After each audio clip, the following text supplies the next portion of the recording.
The wind whipping up your skirt, Reputa? Yes, Reputa. I'd like to, well... Yeah, little thingy. Call me the breeze, sweetheart. This is 94.7 KMET, Los Angeles. This is Innerview, an inside look at the people whose music has changed our lives. The first half of tonight's interview is brought to you by Alpine Car Audio Systems, Chrysalis Records, and Circus Magazine, who reminds you that you can get a free new Eagles LP when you subscribe to Circus Magazine, the Rock and Roll Bi-Weekly. For 12 fabulous issues of Circus plus your free Eagles LP, send $12 to Circus Magazine, Box 4552, Grand Central Station, New York, New York 10017. We'll be back with host Jim Ladd and Innerview right after this. Good evening, everybody. I'm Jim Ladd. Tonight, we welcome back an old friend of Innerview who you've met here before. He is the former lead guitarist of Procol Harum, and since leaving them several years ago has recorded 8 solo albums, including the critically acclaimed Bridge of Sighs and the newest, and perhaps his best work to date, Victims of the Fury. He is a quiet and rather unassuming Englishman who for the most part prefers to stay out of the spotlight of the press, being quite able to let his guitar do the talking. One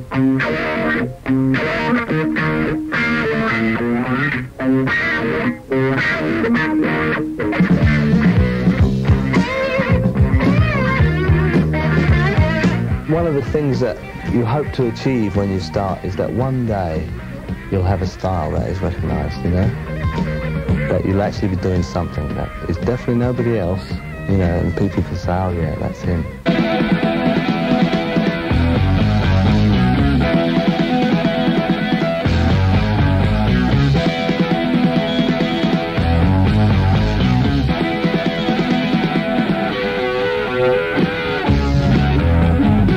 I really felt this last couple of years I've been getting stuff together that I feel, yeah, I'm saying something that is specifically me. Nobody else could have said that.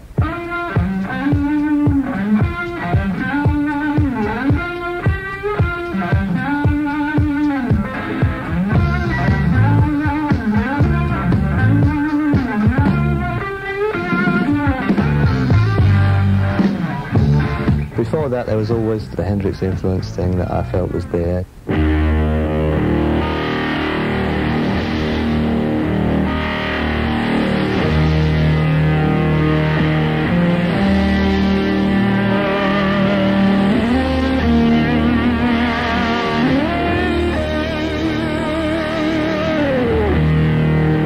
Well, this was the thing that used to bug me a lot in the past about when people used to say, well, what do you think about these people that say you rip off Hendrix? You know, every interview I used to have, especially in England, was that, you know. And I would say to them, yes, I mean, I definitely have been influenced by Hendrix, and I don't think I'd be doing what I am today if it wasn't for him starting the ball rolling.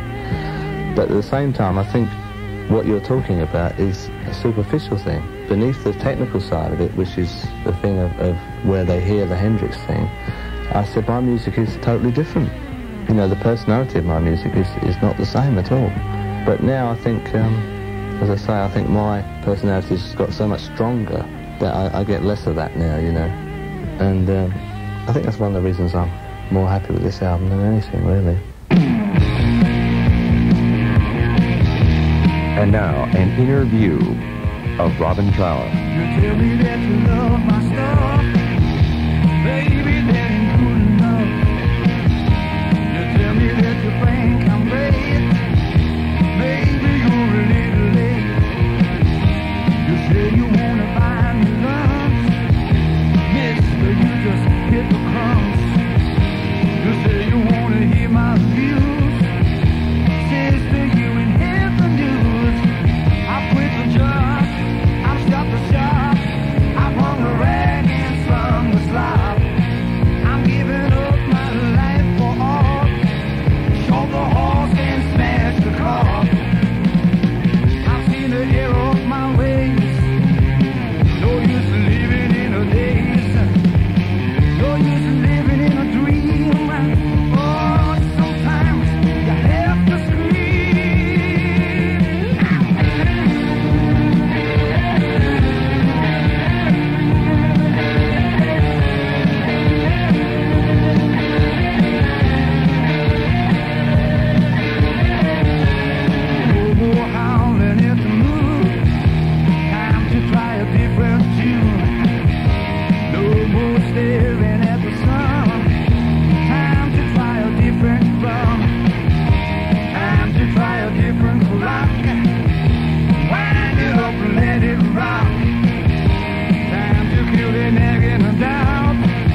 Procol Harum fan, one of their most memorable albums had to be Broken Barricades. And oddly enough, as the very title implied, it was for Robin Trower almost a prophecy of things to come. Well, that was me starting to spread my wings a little bit, I think, you know, and starting to get a feeling, a confident feeling about that I could write. But you start off with ideas about what you really want to do, but I think it's always a rather confused thing. As complex as human beings are, then as complex as your ideas about what your career should be and what you should do as a musician and an artist, if that's not an overworked term. I think it's only just recently that I've really started to sort it out, you know, exactly what I want to try and achieve as a musician. You know, and this album to me is the first one where I've really said, this is what I want to do, I know what I'm doing now, and have achieved it to a certain extent, you know, to a reasonable extent anyway. It's funny, we did talk about this after we'd written and recorded all the songs. I sat down with Keith one day and I said, have you realised how there's kind of a thread going through practically the whole album? Even the songs that I've written the lyrics to, or Jimmy and I have written the lyrics to, are very close to what you've been writing about. And we sort of, you know, we talked about how this could have come about, you know. Obviously we're experiencing similar things, thinking similar things about what's going on, and have similar things to say. You know, I think this must be the reason why his lyrics match my music so well. You were always a sunlight, shine and go to me. Every color of the rainbow, I was blessed by decree. You were every moment's magic, joy beyond compare. You were always a sunlight, I was lost without a care.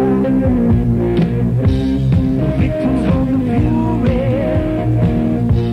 shadows in the dark. Victims of the fury, and was found their mark.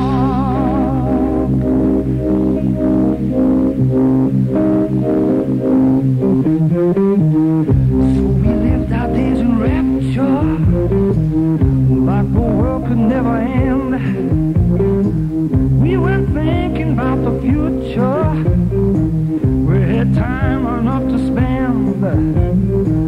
We were blessed as though in heaven, we were messengers of joy. There were angels all around us, there was none who dared destroy. Victims of the fury, shadows in the dark. Victims of the fury, never found their mark. Then the world collapsed around us, and the tables overturned. We were lambs before the slaughter, we were driven out and burned. Yes, the world collapsed around us, and the archers found their mark. We were victims of the fury, we were shadows in the dark. Yeah, victims of the fury, shadows in the dark. Oh, victims of the fury, and was found their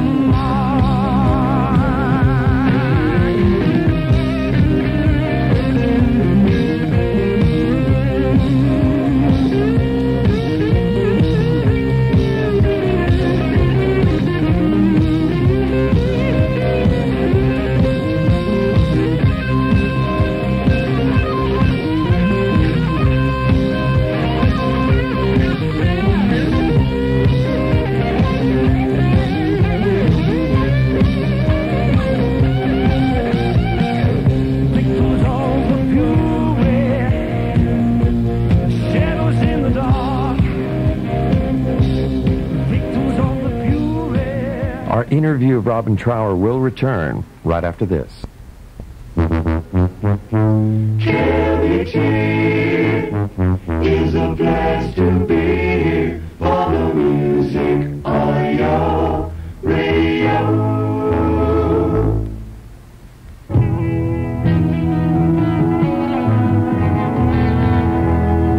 We're back now with our interview of Robin Trower. During his years with Procol Harum, Robin worked closely with Keith Reed, who, although not a performing member of the band, was responsible for the majority of Procol Harum's lyrics. When Robin left the band, he left his association with Keith Reed as well, but has now reunited both the friendship and the working relationship for the new album. I've hardly seen him. I spoke to him a couple of times to talk to him about us writing lyrics, and that was all. We haven't been working together since Procol Harum.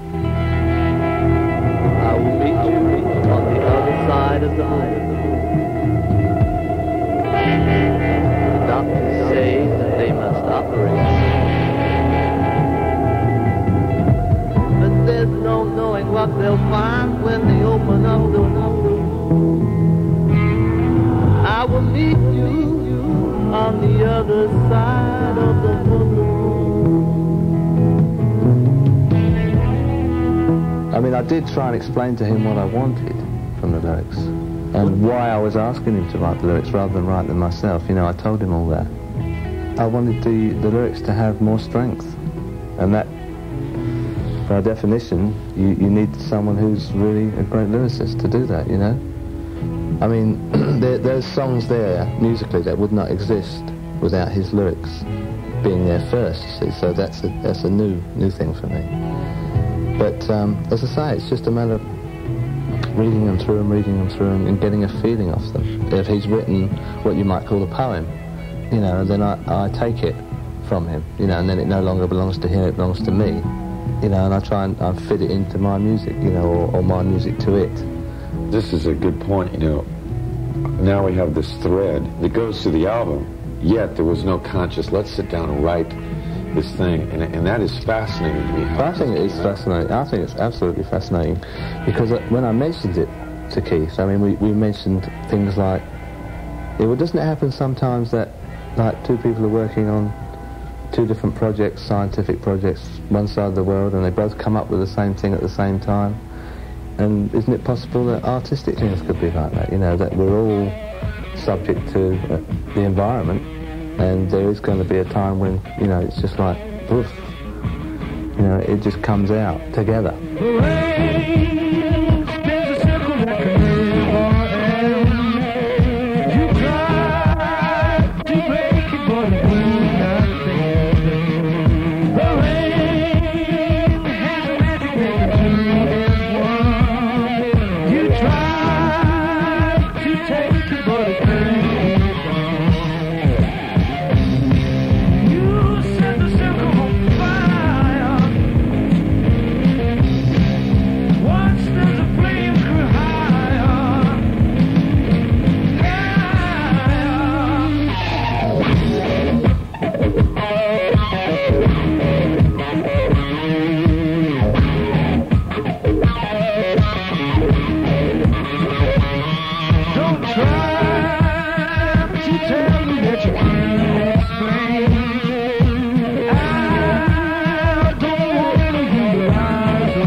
see, not being a man of language, of words, I think you tend to write things, I mean, in all honesty, you tend to write things that you don't really fully understand yourself.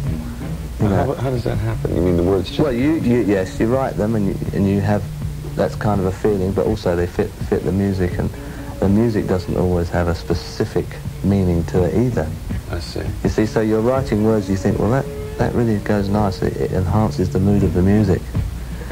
It's not specific, it just does. You don't know why, you like it, but if you try and be very, very cold about what the lyrics mean, you know, and take away all the subtext of it, then you're not left with anything very much. It's just a combination of the feeling of the music and the feeling that the words might conjure up.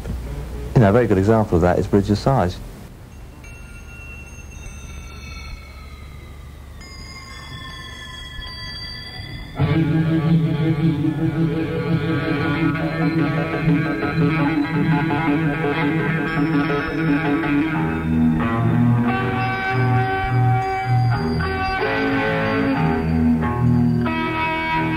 If you asked me what that was all about, I just couldn't tell you.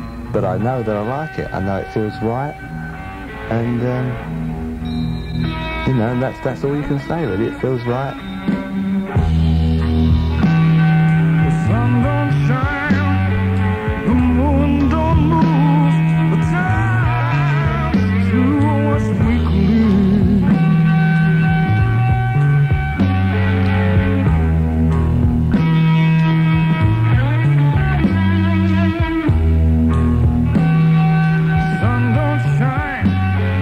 The moon don't move, the time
interview of Robin Trower will continue in just a moment.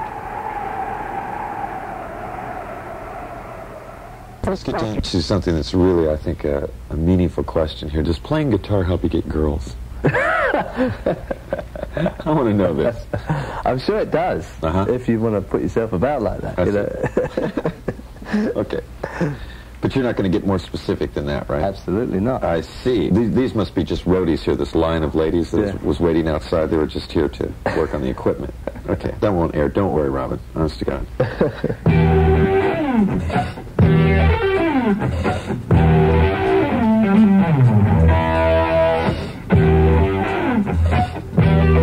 I'm Jim Ladd. We're back again with our interview of Robin Trower.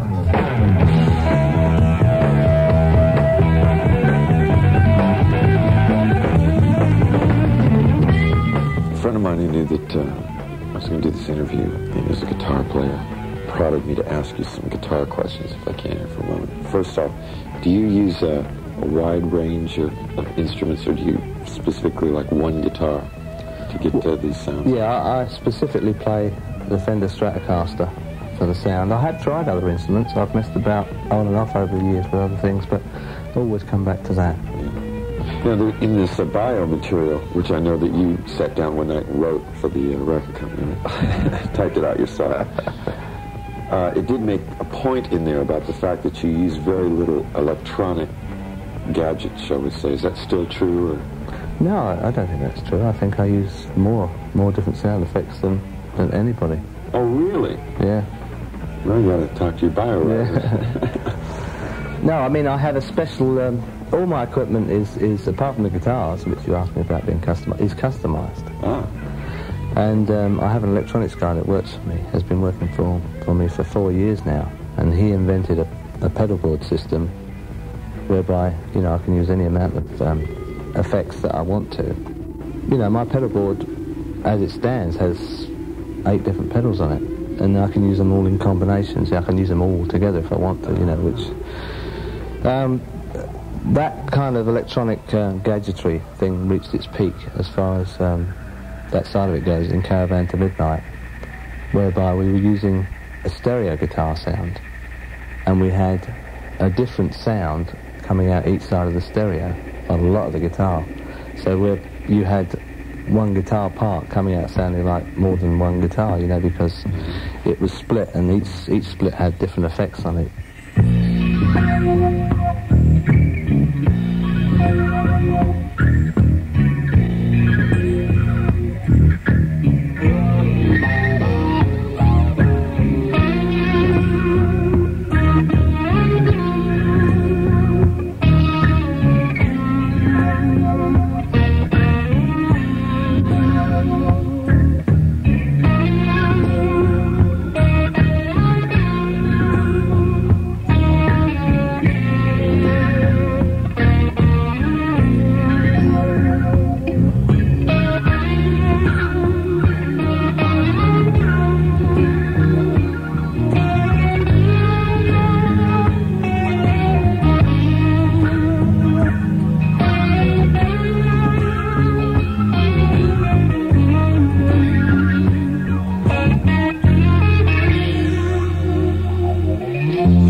To a trio format now. Yeah. Yeah, and this is just more comfortable for you, is that why? Or? Yeah, well, two of the things about this album was, one, I wanted it to be the kind of album that I would be proud of, and the other one that I would hope to be able to take it on the road and play it live. Most of it, anyway, you know. So the three-piece was the natural thing to go for, because that is my favourite, most comfortable live format, you know. The thing is, we started to make an album over here, and I got about a week into it, and I found I wasn't happy with it at all. It wasn't going where I wanted it to go, see. So I just said, well, I'm going to take some time here, you know, and decide what I want to do. And I said to the other two, I don't know anymore about what's going to happen in the future, you know, so, you know, you're free, or you can wait and see if it's going to come round to that again, or whatever, you know. So I sat at home for months and thought about what did I really want to do, what was the best thing to do, you know, and I came back to Jimmy and Bill again, you know, and getting down to some serious playing. I wanted to do something that was very bluesy, you know.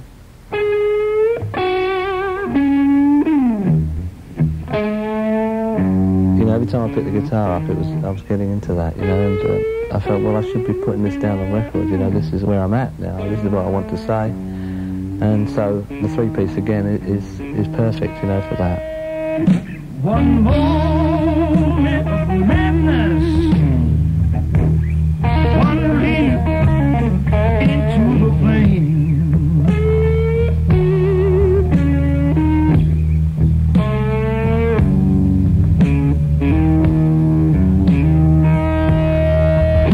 One moment of sadness, of feeling glimpse, a lifetime's pain.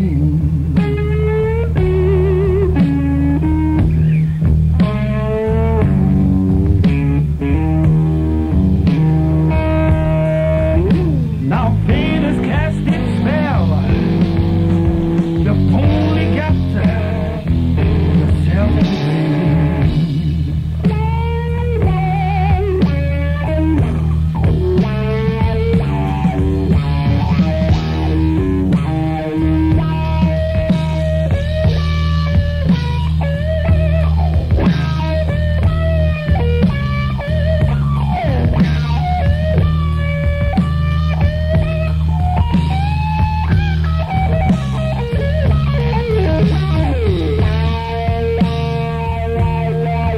When I left Procol, I joined together with a singer called Frankie Miller. And then, misguidedly, we decided to form a band. Now, he brought into this band a singer and bass player called James Dewar. And a drummer called, we got somebody called Clive Bunker, who used to play with Death Row Tull. And the group was pretty rotten. But we never recorded or anything. But when I split that band up, I'd already discovered how good a singer Jimmy was. And liked him a lot as a guy, and I thought, well, I'll ask him to join me, and I wanted to form a three-piece. And then we found a drummer called Reggie Isidore, who was very good for us at the time, you know, very, very good, but he left after a couple of albums, and then we came to America to audition drummers, because I wanted specifically an American drummer, you know, because that's the type of thing I'm into, you know. Why is it? I don't know, there's a specific style of British drumming in rock, you know, and I don't go for it, so, Really? you know, it's not, well, you know, my whole background, my whole influence is American music, you know, specifically black American music. That's why I say to you, I don't listen to pop music or rock music at all, apart from the odd Rolling Stones thing, you know. But, you know, it's a type of feel that you can only get from an American drummer.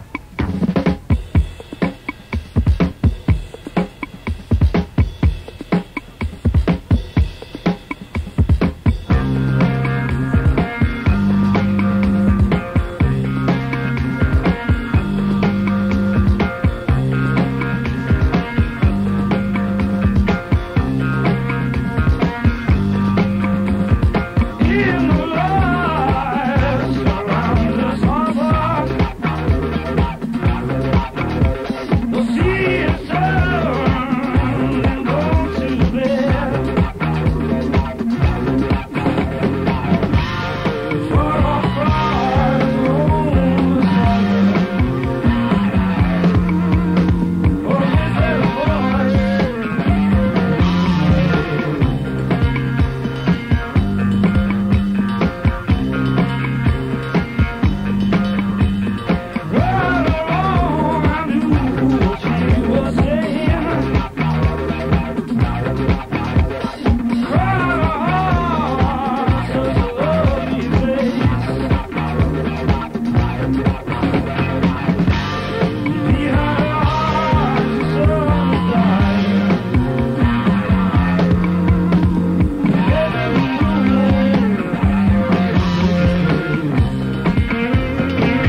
The conclusion of tonight's interview of Robin Trower right after this.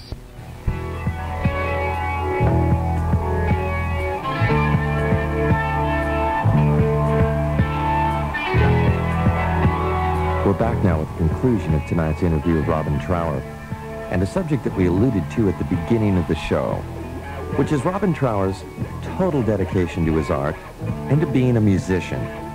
But at the same time, Robin Trower seems to have absolutely no interest at all in being what is commonly referred to as a rock star. It's just that I've never wanted to play that game, you know, the media game or whatever it is, or I want to be a rock star, whatever it's called. You know, I'm just not interested in that side of it, because it has nothing to do with what I do. So it has nothing at all to do with making music? I don't think so, no. I mean, I managed to make music without doing it, so it can't have a lot to do with it. You know, I mean, looking at it from my point of view, from where I am, it's just so phony, and, you know, as I say, it has nothing to do with music. I'm only interested in music and making better music and becoming a better musician. You see, we're living in an age where people are motivated to be celebrities, and this is the one thing that I hate about our business, is the fact that more often than not, you get the feeling that they're just doing the music so that it can become celebrities.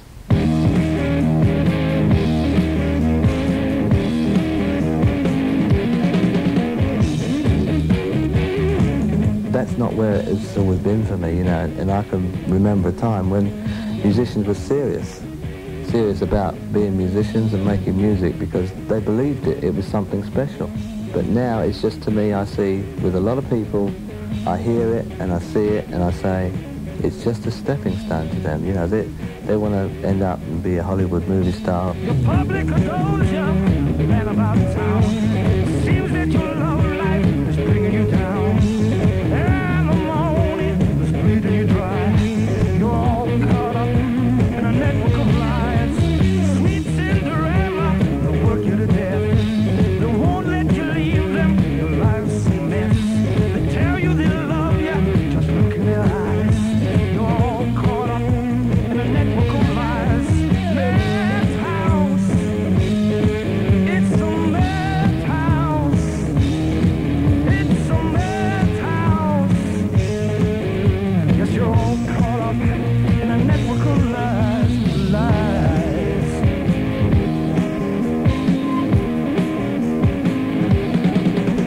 Because you and I can remember a time when music was some serious stuff, right? I mean, people were doing it because, not only because they believed in just music, but everything it stood for. It used to stand for right above wrong, good against evil, or whatever you like to think about. It used to be something that was important, and you were just so proud and pleased to be a musician and be part of it that was all you needed.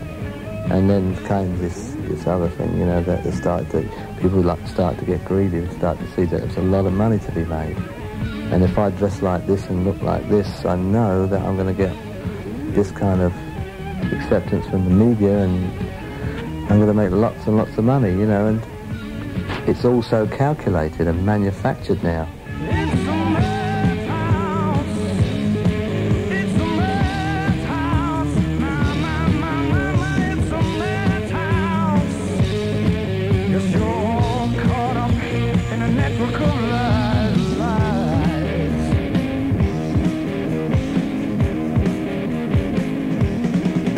Madhouse.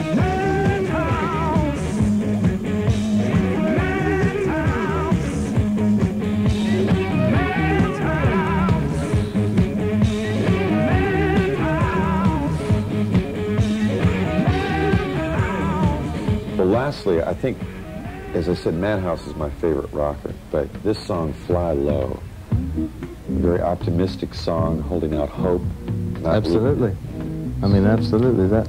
It's got to be, isn't it? Definitely. I mean, that's the feeling. I realised that there was some, quote, heavy, unquote, things going on the album, but I didn't want people to go away feeling, you know, by the time we'd finished playing it through, that it was a no-hoper, you know. I didn't want them to feel depressed by it. This is where I think, to me, the best example of your music. Now, who wrote the lyrics of this? Fly Low was Keith's lyric, and he wrote that to the music. then I In other think words, he was inspired by the music. by the music Yeah. itself. Oh, I think that's the best combination of music and lyrics as far as getting a third thing, which is the feeling Yeah. out of it. 'Cause Well, I think he's more pleased with that lyric than any other, because I gave it to him with the guitar playing the melody and also myself singing the melody, and he felt that he captured exactly what he was feeling off that demo tape, you know, and he was very, very pleased with it. There you are, off in the distance, much too proud to share. If you choose to prove your existence, prove that you really care. If you dare, show some resistance, what you cannot bear. You won't lose, you're not a victim, show that you're really there. Fly low, see what you've never seen. Fly low, fly where you've never been.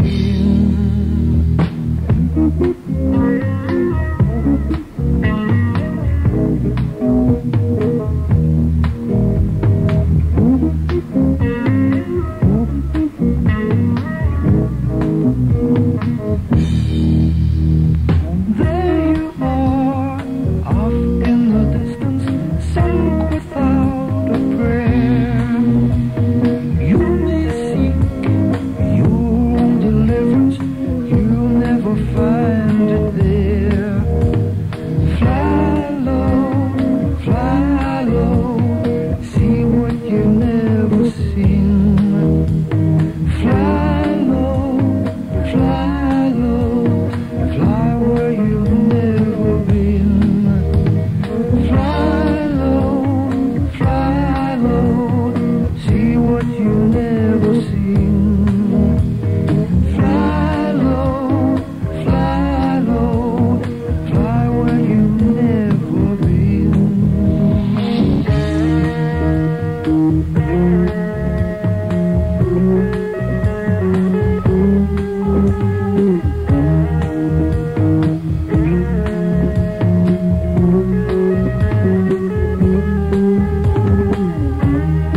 Well, I hope you've enjoyed tonight's interview of Robin Trower, and that this last hour has brought you a little closer to this man and the music of this very accomplished artist.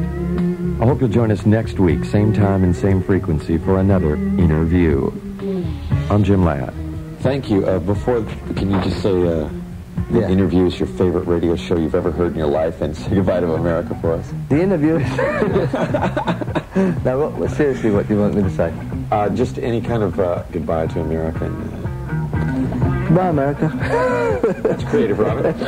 Good thing you can play guitar. Okay. I remember you was the guy that said to me one time about Two Rolling Stone, if I never hear that song again, it'll be too soon. I was just in time, just about sent me from going through the same old moves. And this cat of mine, he still suffers. He's going through the same old blues. But that song just keeps on rolling, bringing me some real bad news.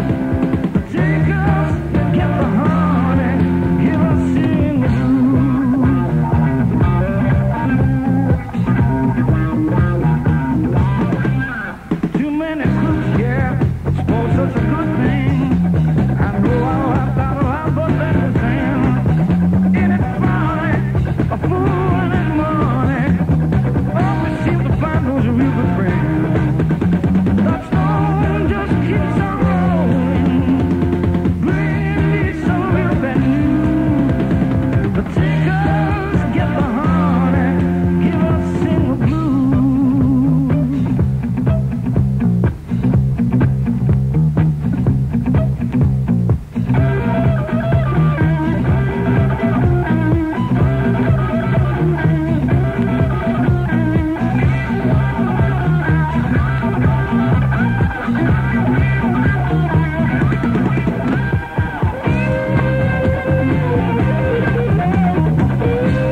This has been another Innerview, brought to you by Clarion Car Stereos and Circus Magazine, who reminds you that you can get a free new Eagles LP when you subscribe to Circus Magazine, the Rock and Roll Biweekly.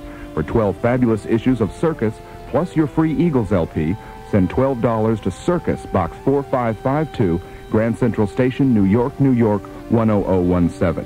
Innerview is also brought to you by Alpine Car Audio Systems. Innerview is written by Jim Ladd, produced and engineered by Bill Levy at Innerview Recording Studios in Los Angeles. Special thanks for tonight's show are due to Derek Sutton and Jim Cahill of Stardust Management and to Toby Lubov of Chrysalis Records. Innerview, a new concept in radio. The guy with the pipes is Jack Morris. My name is Jim Ladd. This is 94.7 KMET Los Angeles. Next week on Innerview will be meeting Graham Parker. And I just want to say, Happy Hooyah Monday to everybody.